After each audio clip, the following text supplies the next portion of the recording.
Rádio Brasil MPB Online. Música brasileira de qualidade e notícias do Brasil. Começa agora Depoimento Brasil, preservando a memória brasileira. Apresentação Cal Francisco.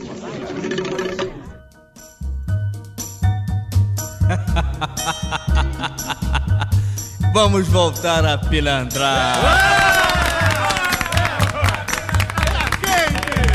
Deixa comigo, uma musiquinha pra machucar os corações. Se você fosse um esquerdista, um comunista, era claro para você quem que era o bem e quem era o mal. Sim. Se você fosse um direitista, também era claro. Se você fosse fã dos Beatles, você provavelmente não gostaria de uma série de coisas que era muito claro. E se você fosse fã da Motown, a mesma coisa. Se você fosse fã da Elis, você não iria gostar do Roberto Carlos. Se você fosse fã do Roberto Carlos, você não iria gostar do Jair Rodrigues. Era muito preto e branco, assim, né? Era um alto contraste, não havia muito cinza. E o Simonal era totalmente cinza, né?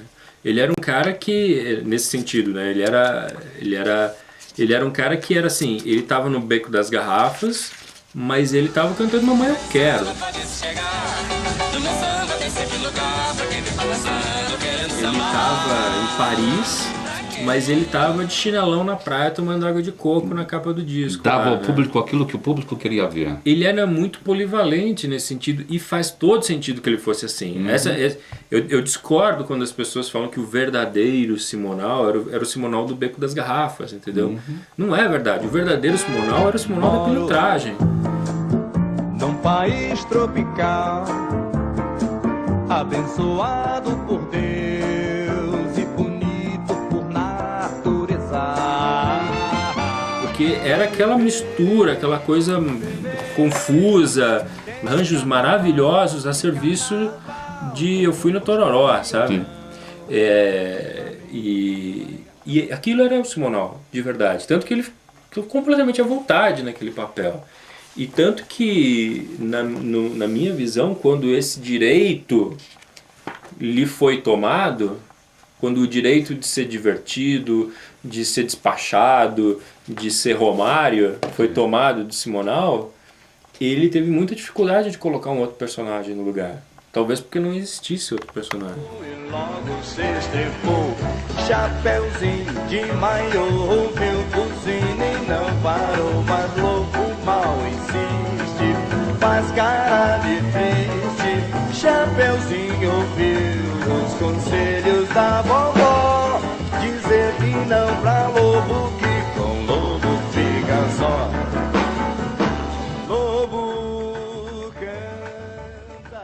O Simonal precisava mudar.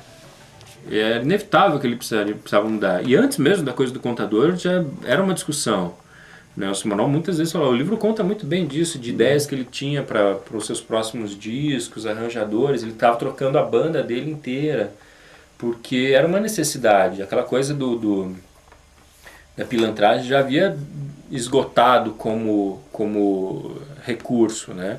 E ele estava caminhando para o funk, né? Que era um caminho muito natural da parte dele. Tá. Porque o funk estava surgindo, né, nos Estados Unidos, James Brown, ele estava muito ligado na coisa racial, Panteras Negras e tal.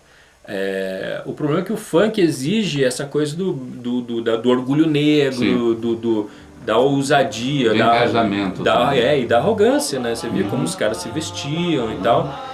E o Simonal não podia ser arrogante depois de tudo que aconteceu. Ele tinha que ser pianinho, entendeu? E não dá pra você ser Black Power e pianinho ao mesmo tempo, sabe? Sei, sou negro de cor, meu irmão de minha cor. O que te peço é luta sem luta mais, que a luta está no fim.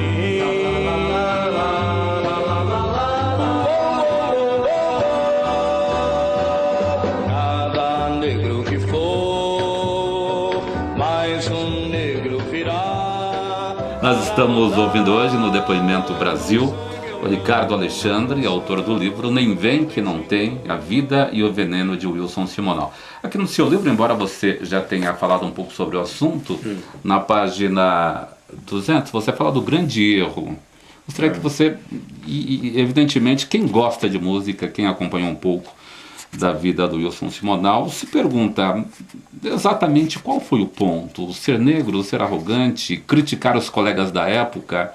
O que aconteceu? Tudo isso junto?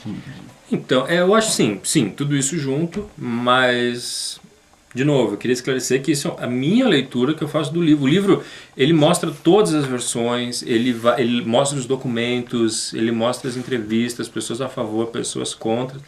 A conclusão que eu chego é que o grande problema, o ponto, foi o Simonal passar algum tempo, talvez um ano e meio, minando a sua estrutura de apoio artístico e pessoal. Lá no fim da década de 60. Exatamente. Quando ele se muda para o Rio e ele abre mão de todos os amigos dele de São Paulo, por uma questão física mesmo, né? Em nenhum momento ele brigou com os amigos, não é isso, né? Ou traiu, ou virou as costas, não era isso.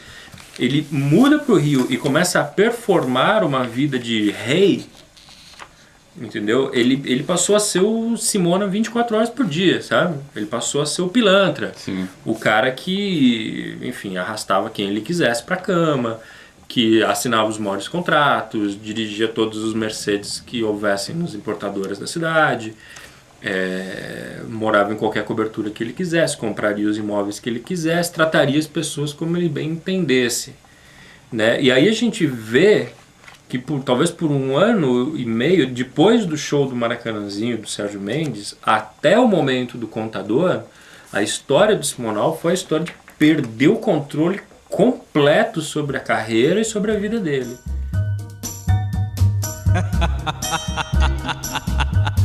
Vamos voltar a pilantrar. Deixa comigo, uma musiquinha pra machucar os corações.